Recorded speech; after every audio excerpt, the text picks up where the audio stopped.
You can put the compost bin almost anywhere in your garden. It needs to sit directly on the soil so that any liquid produced as the material breaks down can drain away. So it's best not to put it on paving, concrete or tarmac. You can keep it in the same place or move it around each time you empty it.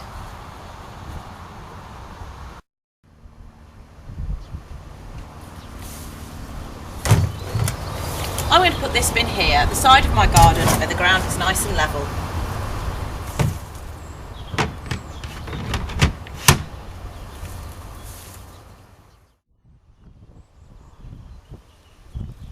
Put the bin where it is easy to get to all year round, with access for a wheelbarrow if you use one. If possible, there should be some working space around the bin in case you want to mix materials and for when you want to empty it.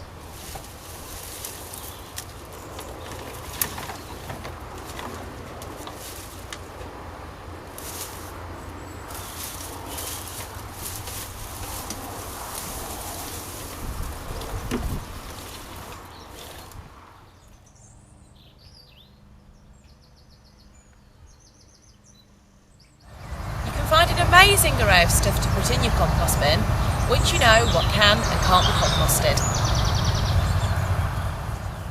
Basically, anything that was once living, that is, materials of plant or animal origin, can be composted, and anything that is not of living origin can't be composted.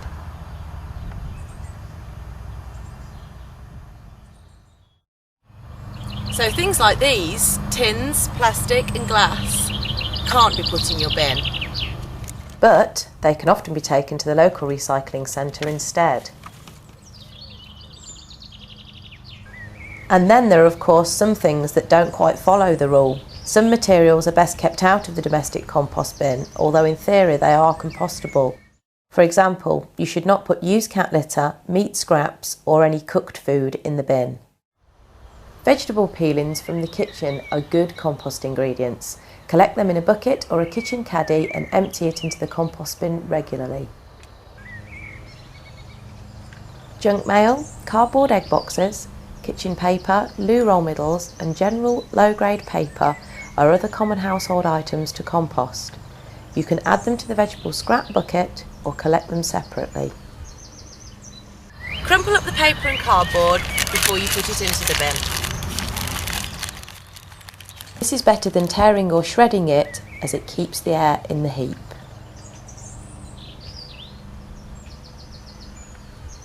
Composting is not the best way to deal with large quantities of newspaper. These are best sent for recycling.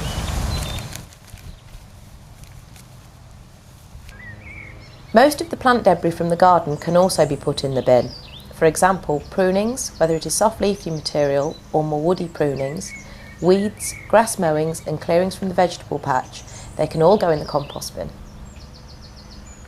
Autumn leaves can be added to your compost heap in small quantities. If you have large amounts, then you can stack them separately to make leaf mould. Bedding from vegetarian pets can also be put in the bin, but if your pets are bedded on wood shavings, then don't put too much of this in the bin, as it will take a long time to break down.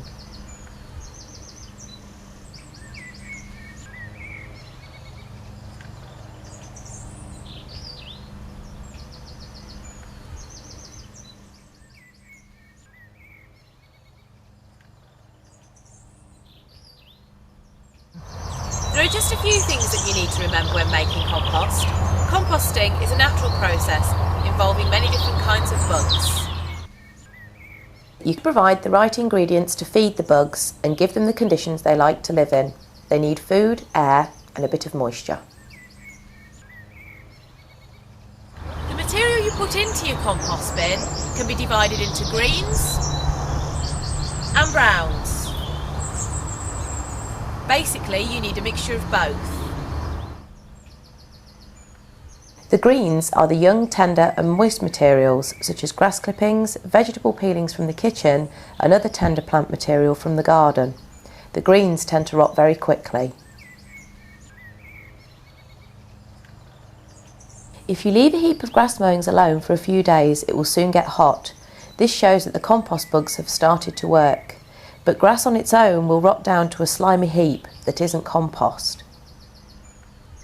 The greens are important because this is the food that the bugs really like to eat. This is the stuff that really gets the heat going. The browns are the tougher materials, like these woody prunings, or dry stuff like this plant debris that has been cleared from the garden, or autumn leaves. This stuff takes ages for the bugs to break down, but browns are important because they add structure and body to the heap. This will ensure that there is always plenty of air within the material. Remember that the composting bugs need air to do their job.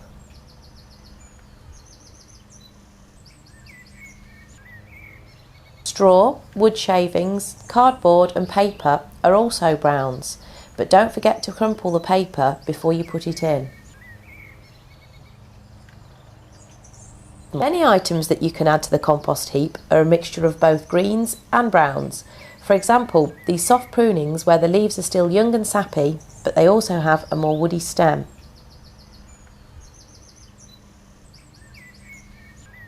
So, the key to making really good compost is to add a balanced mixture of greens and browns. Greens will get the composting bugs started and the browns will give structure and body to the heap. If the material you add to the bin is dry, then you will also need to add a bit of water. The final ingredient is the many microorganisms that will do the composting for you. You can't see them, but there are millions in this handful of compost. They move in on their own accord, so luckily you don't have to add them.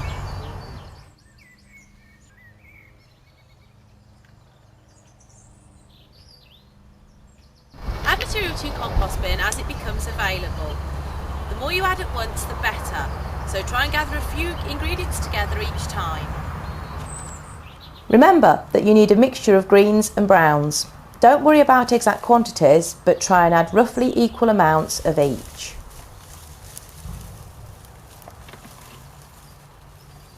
If you've got quite a lot of one sort of ingredient, mix it with another or add it to the compost bin in alternate layers. If you have a lot of vegetable scraps from the kitchen, then you can mix these with paper and cardboard, but don't forget to crumple up the paper before you put it in.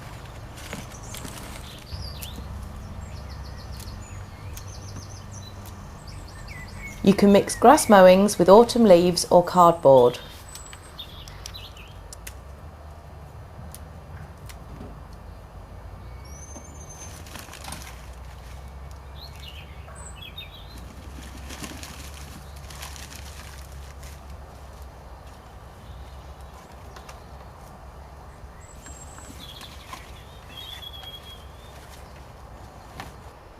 Some bits you may need to cut into smaller pieces, and the chunky material can be chopped with a sharp spade.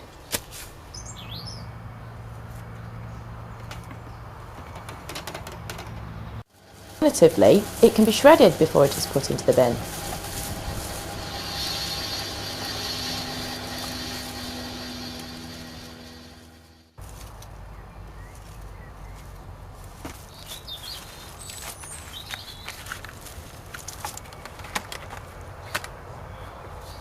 Spread the stuff out to the edges of the bin and firm down gently. Add water if the material is dry and then replace the lid.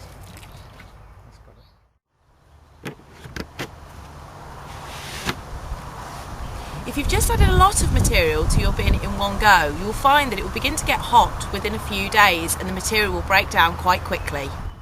If, on the other hand, you're only adding small amounts to your bin each time, then it probably won't get hot. But don't worry, it will still break down, it'll just take a bit longer.